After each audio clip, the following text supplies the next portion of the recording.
Vea, les voy a contar hoy lo que me pasó con unos evangélicos. Pues como en estos días nosotros estamos aquí en la arquidiócesis de Manizales y me atreví a celebrar allá, yo no sé si haría mal o haría bien. ¿Ustedes qué dicen? Hola, queridos jóvenes, queridos hermanos, ¿qué tal? ¿Cómo están? Espero que se encuentren muy bien. Por aquí les saluda el padre Byron.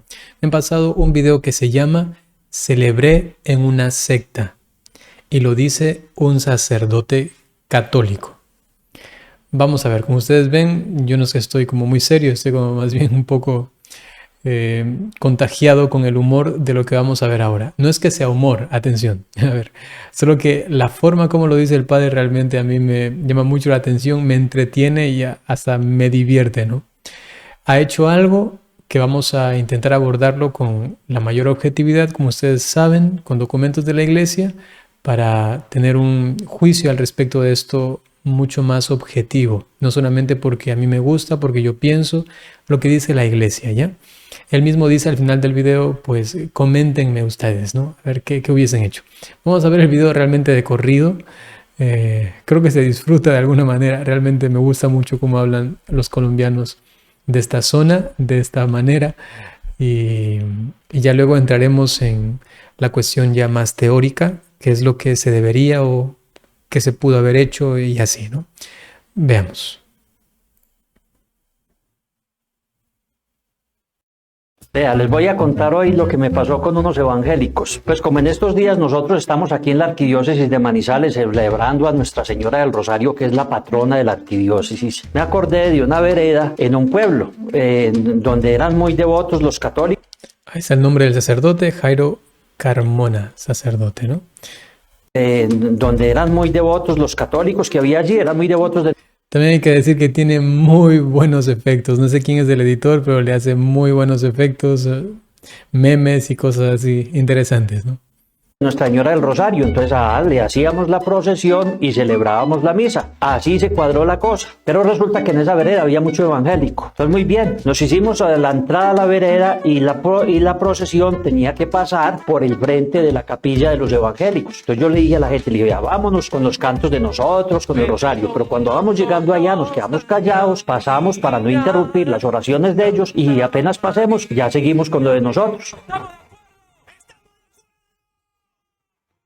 Bueno, lo que a mí me ha pasado algunas veces es que cuando tenemos que pasar delante de algún templo protestante, no dejamos de cantar, sino que cantamos un poco más bajito en el caso de que fuera molestoso. Si es que no es molestoso porque están muy allá adentro y están con su equipo y cosas ahí fuertes, pues uno sigue cantando y hasta canta más fuerte porque a veces los equipos de ellos retumban hasta por todo el barrio, ¿no?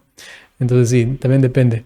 Pero sí, interesante el respeto que tiene el padre por esta situación o en esa situación. Bueno, así quedamos. Y cuando íbamos llegando, ellos nos estaban poniendo cuidado. Y apenas íbamos ahí próximos, sacaron una corneta y que aleluya, Jehová, aleluya, y aplausos y no sé qué, eso cantaban y hacían bulla.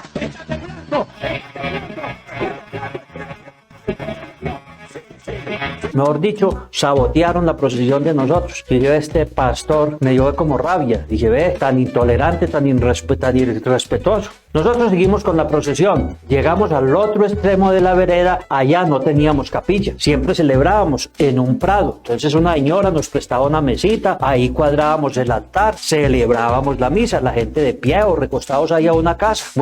Entonces quizá el primer elemento, entonces celebra en un prado la misa, ¿sí? Es como primer elemento para luego pues tratar ya la materia específica, ¿no? Canónica o litúrgica, si se quiere. Bien, estábamos ahí, pues, que Dios te salve María, que Santa María y que esta misa en honor a los devotos de la Virgen del Rosario y tal cosa. Cuando empieza a goterear, oiga, unas goteronas, mejor dicho, si iba a desprender un aguacero, que encartada, pues, ¿y cómo hacemos para celebrar aquí lloviendo? Yo siempre pensé, y en esas apareció Álvaro Soto, que era el evangélico de allá había varias cosas de evangélicos, entonces él era el de la otra capilla de los evangélicos, y tenía un salón grande donde celebraba. Digo, padre, ¿cómo se va a mojar? Ah, no, padre no, él me dijo, don Jairo. Ellos no le dicen a uno, padre, don Jairo, ¿cómo se va a mojar? Vea, le presto el salón del reino para que usted celebre la misa. Y yo me puse a pensar, ¿me mojo o celebro en el salón del reino? ¿Ustedes qué harían? ¿Usted qué haría?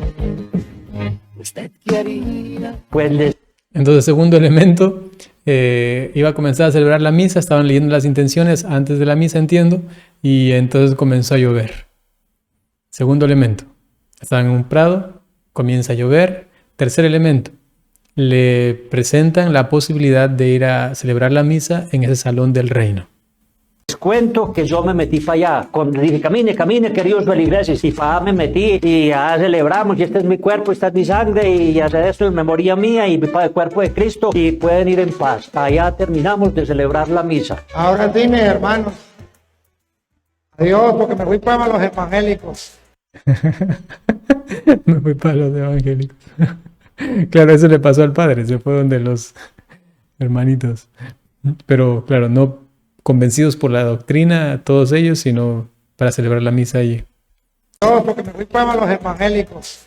Yo no sé si me iré a condenar por eso, pero lo que yo creo es que hoy en día nosotros no podemos ponernos a pelear por cuestiones de fe. Ellos tienen su manera de creer y nosotros la nuestra. Sería muy bueno que ellos algún día descubrieran la grandeza de la fe católica, de los sacramentos, de la Eucaristía y vinieran para acá. Pero eso se los tiene que inducir el Espíritu Santo, los tiene que iluminar. A mí me queda muy malo que ir a sacarlos allá de las greñas y traerlos para acá, porque ustedes están en el error. No, a la gente hay que respetarla. Ellos tienen que descubrir la luz. Es lo que yo creo. Entonces, mis queridos hermanos, yo valoro mucho la actitud de don Álvaro, cuestiono la del otro pastor y no lo menciono por el nombre, y me atreví a celebrar allá. Yo no sé si haría mal o haría bien. ¿Ustedes qué dicen? ¡Hijo del diablo! ¿Qué? ¿Cómo la ven? Ok. Curioso el padre. Entretenido. Ok. Bueno, quizá a algunos no les gusta. Bueno, y ahí son cuestiones opinables. Ahora vamos, a otros seguramente les encanta. Vamos ahora a la cuestión que nos compete de qué se debería hacer en estos casos, ¿sí? Ok, tenemos aquí el Código de Derecho Canónico, libro cuarto de la función de santificar de la Iglesia, parte 1 de los sacramentos, título 3 de la Santísima Eucaristía, capítulo 1 de la celebración eucarística. Artículo 4 del tiempo y lugar de la celebración de la Eucaristía.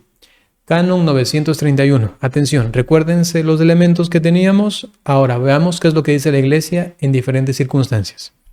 Canon 931. La celebración y la administración de la Eucaristía puede hacerse todos los días y a cualquier hora, con las excepciones que se establecen en las normas litúrgicas. Bueno, eso no compete concretamente. Ahora vamos al lugar. 931. Lo anterior era el tiempo. Inciso 1.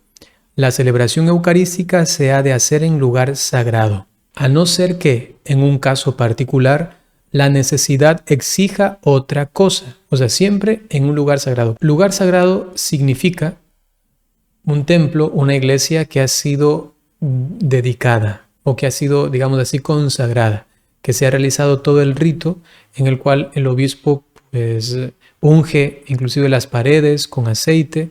Es un rito muy interesante.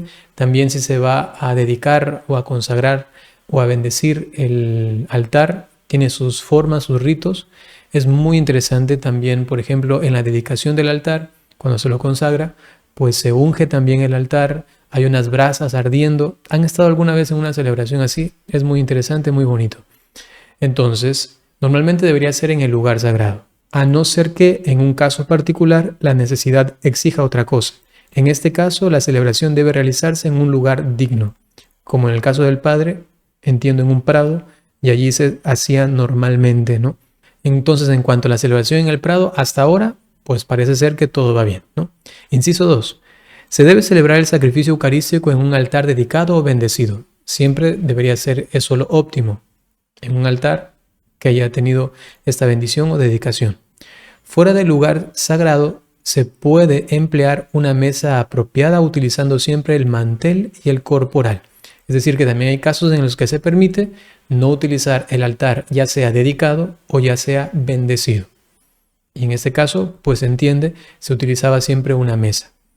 Ok, hasta aquí, pues celebrar en un prado, en una mesa, siempre y cuando tenga el mantel y el corporal, pues está todo bien. Es lo que suelen hacer muchos sacerdotes cuando van a una vereda, dicen, o allá dentro a un recinto, y no hay un templo y buscan un lugar. Ok.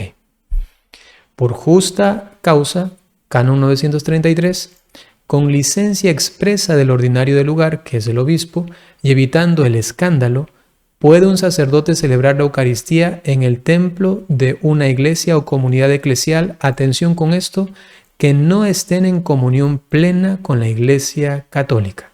Es decir, que puede celebrarse la Santa Misa, el sacrificio eucarístico, también en un templo o una comunidad eclesial que no está en plena comunión con la Iglesia Católica.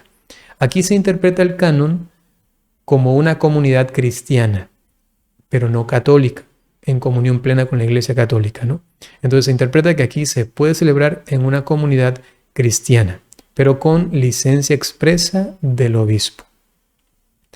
La cuestión está aquí en que ese padrecito no, al parecer, ha tenido licencia del obispo.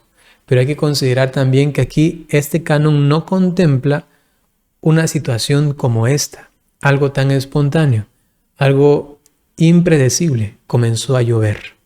Vamos a ver qué más dicen los documentos, a ver si es que ganamos claridad y también un juicio más objetivo y pastoral de esa situación. Esto en cuanto al Código de Derecho Canónico. Vamos ahora a la instrucción Redemptionis Sacramentum.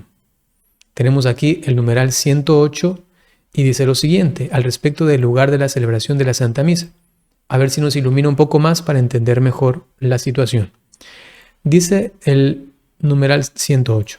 La celebración eucarística se ha de hacer en un lugar sagrado, es lo que dice el canon que hemos leído, a no ser que en un caso particular la necesidad exija otra cosa. En este caso la celebración debe realizarse en un lugar digno. Hasta ahí es lo que habíamos leído en el Código de Derecho Canónico. Luego continúa. De la necesidad del caso juzgará habitualmente el obispo diocesano para la diócesis. Es decir, que normalmente debería esto juzgarlo el obispo. Sin embargo, aquí no se contempla esta situación que sale de lo normal, de lo habitual. Porque evidentemente si es que el padre hubiese tenido antes esta información, sabría que tenía que haberle comunicado primero al obispo. Porque ya tenía la idea de ir a celebrar en un lugar no católico, aunque cristiano. Entonces se entiende aquí la diferencia. Habitualmente es el obispo. Pero claro, en esa situación complicada, ¿no? Continúa el 109. Nunca es lícito a un sacerdote celebrar la Eucaristía en un templo o lugar sagrado de cualquier religión no cristiana. Aquí se entiende mejor. Entonces lo que decíamos antes, se puede celebrar en un templo o en una comunidad eclesiástica, pero que sea cristiana, aunque no sea católica. Ahí es permitido, dice, siempre y cuando el obispo habitualmente pues juzgue esta situación y determine que puede hacerlo. Entonces sí hay una situación en la que puede celebrarse la Santa Misa en un templo, en este caso no católico, pero que tiene que ser cristiano. Si hay esa situación, lo contempla en la iglesia. La cuestión está ahora en esa situación tan imprevista. Lo único que yo podría decir es que lo que yo hubiese hecho es haber llamado al obispo. O sea, ese rato, imagínense que está en una vereda donde ni siquiera hay señal. ¿Qué haces? Pero supongamos que sí, yo hubiese llamado al obispo, intentado unas 2 o 3 veces y si no me respondía, pues ahí sí, yo creo que también hubiese celebrado tranquilamente la Santa Misa allí. No tanto por lo que decía el padre de que, ay, me voy a mojar, ¿no? Sino porque imagínate celebrar la misa y que se vaya a mojar la Eucaristía, las formas sagradas, sobre todo por eso. Y también por la gente, claro. Hay señoras ya ancianitas seguramente o niños que están en brazos. Entonces, bueno, aceptar esta propuesta, no veo aquí nada grave, nada pecaminoso. Si hablamos de una cuestión estrictamente canónica, pues primeramente tenía que haber recibido el permiso, pero no se contempla esa situación tan imprevista. Entonces es de aquello que es oscuro en el código de derecho canónico o en las normas. Hay situaciones que no se pueden contemplar porque son tan excepcionales. Una situación pues realmente muy curiosa, interesante y que bueno, el sacerdote en su juicio pastoral y sabiendo lo que también dice la iglesia, pues ahí tiene que discernir. Y ahí pues yo personalmente también hubiese celebrado la Santa Misa allí si es que la gente realmente veía que lo necesitaba de verdad, que estaban sedientos por ello. Si veo que es una comunidad que recién está creciendo y que no sabe ni cómo celebrar bien la misa, yo ahí le hubiese dicho al señor del Salón del Reino que mejor me la preste para dar una catequesis. Y ya veamos en el futuro cómo hacemos, que la próxima vez, si acaso llega a pasar esto, ya le aviso al obispo. ¿Será posible que en alguna situación parecida pudiese celebrar, siempre y cuando la celebración sea dignamente y que la gente ya esté también preparada y que no sea motivo de escándalo? Entonces ya sería ahí como prever todo, ¿no? Prever todo. Pero seguramente ocurrirá una situación imprevista que se salta y va más allá de aquello de lo cual yo ya pedí permiso y ya tenía todo bien ordenado supuestamente. Siempre ocurren cosas así. Ahora le ha pasado esto al padre, yo no veo allí nada malo, ¿no? En absoluto, nada malo. Actuó con un criterio pastoral que va más allá de lo que está canónicamente preestablecido por la situación extraordinaria en la que se encontraba. Bien, queridos hermanos, con esto pues ya tenemos también conocimiento de lo que dice la Iglesia al respecto del lugar, del tiempo sagrado, de los elementos que se deben utilizar mínimos, inclusive cuando hay situaciones extraordinarias, ¿no? Una mesa, el mantel, el corporal, un lugar digno, inclusive podría ser en algunas situaciones habitualmente con el permiso del obispo en un templo no católico, pero siempre cristiano, y prohibido siempre en un lugar o un templo no cristiano. Permítanme darles ahora la bendición. El Señor esté con ustedes. La bendición de Dios Todopoderoso, por intercesión de la Santísima Virgen María, San José y todos los ángeles y santos. En el nombre del Padre, y del Hijo, y del Espíritu Santo. Hasta pronto.